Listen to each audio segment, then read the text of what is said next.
ಈ ಸಣ್ಣ technique use ಮಾಡಿಕೊಂಡು ಮಲ್ಲಿಗೆ ಹೂವು ದಿಂಡು ಯಾವ ರೀತಿ ಕಟ್ಟೋದಂತ ಈ ವಿಡಿಯೋದಲ್ಲಿ ತಿಳಿಸ್ಕೊಡ್ತೀನಿ. ಬನ್ನಿ ವಿಡಿಯೋನ ಸ್ಟಾರ್ಟ್ ಮಾಡೋಣ. ಹಾಯ್ ನಮಸ್ತೆ, ವೆಲ್ಕಮ್ ಟು ಮೈ ಚಾನಲ್. ಈಗ ನೋಡಿ, ಇದು ನಾನು ಒಂದು ಅರ್ಧ kg ಅಷ್ಟು ಹೂವಿನ ಮೊಗ್ಗನ್ನು ತಗೊಂಡಿದ್ದೀನಿ. ಇದು ನಮ್ಮನೆ ಹತ್ರ ಬಿಡುವಂತಾನೆ ಮೊಗ್ಗು. ಇದಕ್ಕೆ ಏನು ಫರ್ಟಿಲೈಸರ್ ಹಾಕ್ತೀನಿ ಅಂತ ನೆಕ್ಸ್ಟ್ ವಿಡಿಯೋದಲ್ಲಿ ತಿಳಿಸ್ಕೊಡ್ತೀನಿ. ಈಗ ಬನ್ನಿ ವಿಡಿಯೋನ ಸ್ಟಾರ್ಟ್ ಮಾಡೋಣ. ಈಗ ನೋಡಿ, ಒಂದು 2 ಎಳೆ ಅಷ್ಟು ದಾರನ ತಗೊಂಡಿದ್ದೀನಿ. ಅಷ್ಟು ದಪ್ಪನೂ ಬೇಡ, ಅಷ್ಟು ಸಣ್ಣನೂ ಬೇಡ, ಮೀಡಿಯಮ್ದು ತಗೊಳ್ಳಿ, ಒಂದು 2 ಎಳೆ ಗಟ್ಟಿ ಇರೋದು. ಈಗ ಅದೇ ರೀತಿ ಒಂದು ಸಣ್ಣದ್ದು ಸೂದಿನ ತಗೊಂಡಿದ್ದೀನಿ, ಮೀಡಿಯಮ್ ಸೈಜ್ದು. ಅಷ್ಟು ಸಣ್ಣ ಇರೋದು, ಒಂದು ಸ್ಮಾಲ್ ಸೈಜ್ ಬೇಡ, ಸ್ವಲ್ಪ ಉದ್ದನೇ ಇರಲಿ, 1 ಇಂಚು ಅಷ್ಟು ಸೂದಿನೇ ತಗೊಳ್ಳಿ. ಈಗ ಅದಕ್ಕೆ ದಾರಾನ ಹಾಕ್ಕೊಂಡು ಈಗ ಒಂದು ನಾಟನ್ನು ಹಾಕ್ಕೊತಾ ಇದ್ದೀನಿ. ನೋಡಿ, ಈ ಥರ ಹಾಕ್ಕೋಬೇಕು. 1-2 ಆದರೂ ಹಾಕ್ಕೋಬೋದು, ಇಲ್ಲಾಂದರೆ ಸಿಂಗಲ್ ಒಂದಾದರೂ ಹಾಕ್ಕೋಬೋದು. ದಾರ ಅನ್ನೋದು ನಿಮಗೆ ಎಷ್ಟು ಬೇಕೋ ಅಷ್ಟು ಯೂಸ್ ಮಾಡ್ಕೊಳ್ಳಿ. ನೋಡಿ, ನಾನು 1.5 ಮೊಳ ಅಷ್ಟು ದಾರನ ತಗೊಂಡಿದ್ದೀನಿ. ಸಾಕು, ಜಾಸ್ತಿ ಹಾಕೋದ್ರಿಂದ ಚಿಕ್ಕ ಅನ್ನೋದು ಬಂದ್ಬಿಡುತ್ತೆ. ಈಗ ಅದಕ್ಕೆ ನೋಡಿ, ಇಷ್ಟು ಮಾತ್ರ ಇದ್ದರೆ ಸಾಕು. ಈಗ ಒಂದು 2 ಆಗೋಷ್ಟು ಕನಕಾಂಬರನ ತಗೊಂಡಿದ್ದೀನಿ. ನೀವು ಎಲೆ ಆದರೂ ಯೂಸ್ ಮಾಡ್ಕೋಬೋದು. ನನ್ನ ಹತ್ರ ಎಲೆ ಇರಲಿಲ್ಲ, ಅದಕ್ಕೆ ನಾನು ಕನಕಾಂಬರದಿಂದನೇ ತುಂಬ ಚೆನ್ನಾಗಿರುತ್ತೆ. ಒಮ್ಮೆ ಟ್ರೈ ಮಾಡಿ. 2 ತಗೊಂಡಿದ್ದೀನಿ. ಈಗ ಕನಕಾಂಬರಕ್ಕೆ ಈ ಥರ ಸುತ್ಕೋಬೇಕು. 1-2 ಸರಿ ಸುತ್ತಕೊಂಡು ಈಗ ಇಂಡೆಕ್ಸ್ ಫಿಂಗರು ಮತ್ತು ಮಿಡ್ಲ್ ಫಿಂಗರಲ್ಲಿ ಈ ಥರ ಸ್ಮೂತಾಗಿ ಎಳ್ಕೋಬೇಕು ಅಷ್ಟೇ. ಇದನ್ನು 1-2 ಸರಿ ಹಾಕ್ಕೊಳ್ಳಿ. ಇವಾಗ ಹೂವು ಅನ್ನೋದು ಸ್ವಲ್ಪ ಭಾರ ಇರುತ್ತೆ, ಅದು ಭಾರ ಎಲ್ಲ ತಡೆಯೋಕ್ಕೆ ಈ ಥರ ಕನಕಾಂಬರಕ್ಕೆ ಈ ಥರ ಕಟ್ಟೋದ್ರಿಂದ ತುಂಬ ಯೂಸ್ಫುಲ್ ಆಗುತ್ತೆ. ಈಗ ಇದು ನಾವು ನಾಟ್ ಹಾಕಿದ್ದೀವಲ್ಲ, ಅದು ಈ ಥರ ಕೆಳಗಡೆ ಬಿಟ್ಬಿಡಬೇಕು. ಈಗ ಅದಕ್ಕೆ ನಾವು 5 ಕನಕಾಂಬರನ ತಗೊಂಡು ಈ ಥರ ಮಧ್ಯಕ್ಕೆ ಹಾಕ್ಕೋಬೇಕು. ಈ ಕಡೆ ಲಾಸ್ಟಲ್ಲೂ ಹಾಕ್ಬಾರ್ದು, ಆ ಕಡೆ ಮುಂದೇನೂ ಹಾಕಬಾರ್ದು. ಮಧ್ಯದಲ್ಲಿ ಕನಕಾಂಬರನ ಹಾಕ್ಕೊಳ್ಳಿ. ಚೆನ್ನಾಗಿ ನೋಡ್ಕೊಳ್ಳಿ ವಿಡಿಯೋ ಅನ್ನೋದು. ಈ ಥರ ಹಾಕೋದ್ರಿಂದ ಕನಕಾಂಬರ ಅನ್ನೋದು ಮುರಿಯೋದಿಲ್ಲ, ಮಧ್ಯದಲ್ಲೇ ಇರಬೇಕು. ಆದಷ್ಟು ಈ ಥರ ಹಾಕ್ಕೊಂಡು ಒಂದು 5 ಹಾಕ್ಕೊಳ್ಳಿ. ಒಂದು ಫ್ಲವರ್ ಥರ ಬರಬೇಕು. ನೋಡಿ, ನಾನು ವಿಡಿಯೋದಲ್ಲಿ ತೋರಿಸೋಕ್ಕೆ ಈ ಥರ ಫ್ಲವರ್ ಥರ ಬಂದರೆ ತುಂಬ ಚೆನ್ನಾಗಿರುತ್ತೆ. ಇಟ್ಕೊಳಕ್ಕೂ ತುಂಬ ಸೂಪರಾಗಿರುತ್ತೆ. ಒಮ್ಮೆ ಟ್ರೈ ಮಾಡಿ ನೋಡಿ. ಈ ಟಿಕ್ಸ್ನ ಯೂಸ್ ಮಾಡ್ಕೊಳ್ಳಿ. ಈ ಥರ ನೋಡಿ, ನಿಧಾನಕ್ಕೆ ನೋಡಿ, ಈ ಥರ ಫ್ಲವರ್ ಟೈಪ್ ಇರಬೇಕು. ಈಗ ಒಂದೊಂದು ಮೊಗ್ಗನ್ನೇ ಹಾಕ್ಕೊಳ್ಳಿ.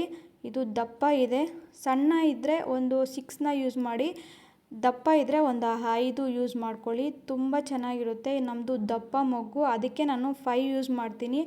ಈ ದಪ್ಪ ಬರೋಕ್ಕೂ ನಾನು ಟಿಪ್ಸ್ನ ಹೇಳ್ಕೊಡ್ತೀನಿ, ನೆಕ್ಸ್ಟ್ ವಿಡಿಯೋದಲ್ಲಿ ಹೇಳ್ತೀನಿ. ಅಷ್ಟು ಚೆನ್ನಾಗಿರುತ್ತೆ.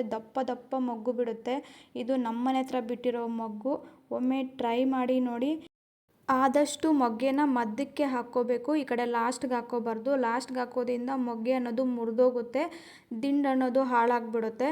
ಈಗ 5 ಹಾಕ್ಕೋಬೇಕು. ನೋಡಿ, ಎಷ್ಟು ಚೆನ್ನಾಗಿರುತ್ತೆ ಗೊತ್ತಾ. ಇದು ಯಾವ ಟೈಮಲ್ಲಿ ಕಟ್ಟಬೇಕಪ್ಪ ಅಂದರೆ, ಒಂದು 7 o'clockಗೆ ಕಟ್ಟೋದ್ರಿಂದ ಮೊಗ್ಗು ಅನ್ನೋದು ಹರಳ್ಬಿಡಲ್ಲ. ಇಲ್ಲಾಂದರೆ ಒಂದು 8:30 ಹಂಗೆ ಕಟ್ಟಿದ್ರೆ ತುಂಬ ಬೇಗ ಹರಳ್ಬಿಡುತ್ತೆ. ಆದಷ್ಟು ಒಂದು 7 o'clock ಕಟ್ಟಿದ್ರೆ ತುಂಬ ಚೆನ್ನಾಗಿರುತ್ತೆ. ಬೇಗನೂ ಕಟ್ಕೋಬೋದು, ತುಂಬ ಚೆನ್ನಾಗಿ ಕಾಣಿಸುತ್ತೆ. ಈಗ ನಾನು 7 o'clockಗೆ ಕಟ್ಟಿರೋದು. ಎಷ್ಟು ಚೆನ್ನಾಗಿ ಇದೆಯೋ ನೋಡೋಕ್ಕಂತೂ ಅಷ್ಟೇ ಚೆನ್ನಾಗಿರುತ್ತೆ. ಒಮ್ಮೆ ಟ್ರೈ ಮಾಡಿ ನೋಡಿ. ಈಗ 5 ಹಾಕ್ಕೊಂಡು ಈ ಥರ ಚೆನ್ನಾಗಿ ಎಳ್ಕೋಬೇಕು. ನಿಧಾನಕ್ಕೆ ಎಳ್ಕೊಳ್ಳಿ. ಈಗ ನೋಡಿ, ಇವಾಗ ಎಷ್ಟಿಗೆ ಕನಕಾಂಬರ ಹಾಕಿದ್ರೆ ಚೆನ್ನಾಗಿರುತ್ತೆ ಅಂತಲೂ ಟಿಪ್ಸು ಹೇಳ್ಕೊಡ್ತೀನಿ. ಇವಾಗ ನೋಡಿ, ನಾವು ನಮ್ಮ ಕೈ ಎಷ್ಟು ಉದ್ದ ಇರುತ್ತೆ ಅಷ್ಟು ಉದ್ದ ಇಟ್ಕೊಂಡು ನೋಡಿಕೊಂಡು ಆಗ ಕನಕಾಂಬರ ಹಾಕೋದ್ರಿಂದ ಒಂದು 5 ಒಂದು 6 ಆದರೂ ಹಾಕಿದ್ರೆ ತುಂಬ ನೀಟಾಗಿರುತ್ತೆ. ಇಟ್ಕೊಂಡ್ರು ಅಂದ್ರೂ ತುಂಬ ಸುಂದರವಾಗಿ ಕಾಣಿಸುತ್ತೆ. ಒಮ್ಮೆ ಟ್ರೈ ಮಾಡಿ ನೋಡಿ. ಇಷ್ಟೇ, ತುಂಬ ಸಿಂಪಲ್ ಮೆಥಡು. ಆರಾಮಾಗಿ ಕಲಿಬೋದು. ಕಲಿಯೋರು ಆರಾಮ್ಸೆ ಕಲಿಬೋದು. ಒಮ್ಮೆ ಟ್ರೈ ಮಾಡಿ ನೋಡಿ. ಈಗ ನಮಗೆ ದಿಂಡು ಕಟ್ಟೋವಾಗ ನಮಗೆ ಕೈ ನೋವಾಗುತ್ತೆ, ಬೆರಳೆಲ್ಲ ನೋವಾಗುತ್ತೆ ಅನ್ನೋರು ಈ ಟಿಪ್ಸ್ನ ಯೂಸ್ ಮಾಡಿ. ಒಬ್ಬೊಬ್ರಿಗೆ ಹೂವಾಗ ದಿಂಡು ಕಟ್ಟೋವಾಗ ಈ ಥರ ನೋಡಿ, ಈ ಥರ ಗುಳ್ಳೆ ಥರ ಬಂದ್ಬಿಡುತ್ತೆ. ಅಂಥವ್ರಿಗೆ ಈ ಟಿಪ್ಸ್ನ ಯೂಸ್ ಮಾಡ್ಕೊಳ್ಳಿ. ಏನಿಲ್ಲ, ಒಂದು ಚಿಕ್ಕದು ಆಲೂಗಡ್ಡೆನ ತಗೊಂಡು, ಇವಾಗೇನು ನಾವು ಸೂದಿನ ಕಟ್ತೀವಲ್ವ, ಹೂವು ಕಟ್ಟೋದು ಸೂದಿನ ಈ ಥರ ಕುಚ್ಕೊಂಡ್ಬಿಟ್ಟು ಒಂದೊಂದಾಗೆ ಒಂದು 5 ಹೂವನ್ನ ಈ ಥರ ಕಟ್ಕೊಳೋದ್ರಿಂದ ಕೈ ನೋವು ಅನ್ನೋದು ಬರೋದಿಲ್ಲ. ಒಮ್ಮೆ ಟ್ರೈ ಮಾಡಿ ನೋಡಿ. Simple tips. ನಮಗೇನಾದರೂ ಕೈ ನೋವು ಬಂದಾಗ ಈ ಟಿಪ್ಸ್ನ ಯೂಸ್ ಮಾಡಿಕೊಂಡ್ರೆ ತುಂಬ ಯೂಸ್ಫುಲ್ ಆಗುತ್ತೆ. ಒಮ್ಮೆ ಟ್ರೈ ಮಾಡಿ ನೋಡಿ. ಅಷ್ಟೇ ನೀಟಾಗೂ ಬರುತ್ತೆ. ಏನು ನಮಗೆ ಒಂಥರ ಬರುತ್ತೆ ಹೂವು ಕಟ್ಟೋದು ಅನ್ನೋದೇನಿಲ್ಲ, ಅಷ್ಟು ನೀಟಾಗಿ ಬರುತ್ತೆ. ಒಮ್ಮೆ ಟ್ರೈ ಮಾಡಿ ನೋಡಿ. ನೋಡಿದ್ರಲ್ಲ ಮಲ್ಲಿಗೆ ಹೂವು ದಿಂಡು ಯಾವ ರೀತಿ ಕಟ್ಟೋದು ಅಂತ. ಈಗ ನಮಗೆ ಎಷ್ಟು ಉದ್ದ ಬೇಕೋ ಅಷ್ಟು ಅಷ್ಟು ಉದ್ದ ಮಲ್ಲಿಗೆ ಹೂವನ ಹಾಕ್ಕೊಂಡು ಅಲ್ಲಲ್ಲಿ ಕನಕಾಂಬರ ಹಾಕ್ಕೊಂಡು ಕಟ್ಕೊಳೋದ್ರಿಂದ ತುಂಬ ಚೆನ್ನಾಗಿ ಕಾಣಿಸುತ್ತೆ. ನೋಡಿ, ಇಷ್ಟೇ ಸಿಂಪಲ್ ಮೆಥಡು. ಒಮ್ಮೆ ಟ್ರೈ ಮಾಡಿ ನೋಡಿ.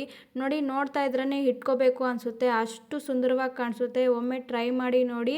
ಈ ವಿಡಿಯೋ ನಿಮಗೆ ಸ್ವಲ್ಪನಾದರೂ ಇಷ್ಟ ಆದರೆ ಪ್ಲೀಸ್ ಒಂದು ಲೈಕ್ ಮಾಡಿ, ಶೇರ್ ಮಾಡಿ, ಸಬ್ಸ್ಕ್ರೈಬ್ ಮಾಡಿ, ನಿಮ್ಮ ಫ್ರೆಂಡ್ಸ್ ಆ್ಯಂಡ್ ಫ್ಯಾಮ್ಲಿಗೆ ಶೇರ್ ಮಾಡಿ.